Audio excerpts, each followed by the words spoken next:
أستاذ سعيد، كان عشنا واحد ليفينمون في إيمين تانوت، يعني سوليداريتي سوسيال.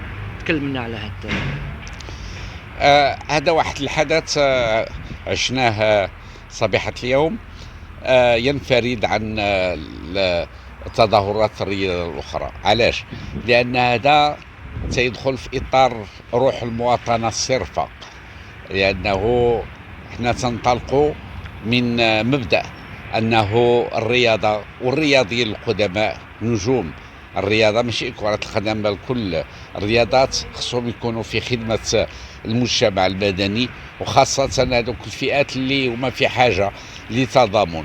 فانتقلنا إلى واحد مجموعة من الدواوير، جامعة قروية جات في أعالي الجبال الأطلس الكبير في المنطقة ديال إيمن تانوت، وبالضبط واحد الجامعة قروية اسمها عين تزيتونت.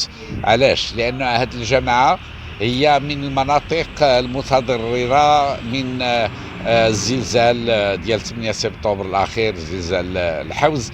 فقررنا أنه غادي نساهموا حنا قدماء الرياضيين بالطريقة ديالنا، الطريقة الرياضية، في المساعدة والتضامن مع هاد الجهات. فعملنا على إصلاح واحد الملعب بسيط صغير، ولكن رديناه قابل باش يعني تكون فيه الممارسة الرياضية بالنسبة للأطفال هذوك الدواوير، وزودناهم بالأمتعة الرياضية.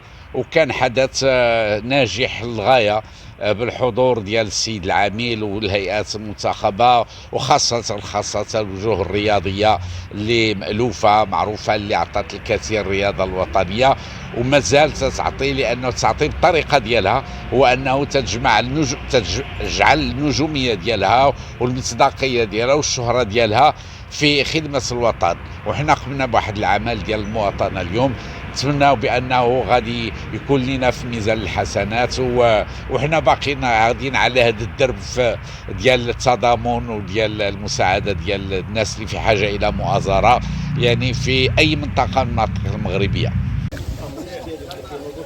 الله الله الله الله.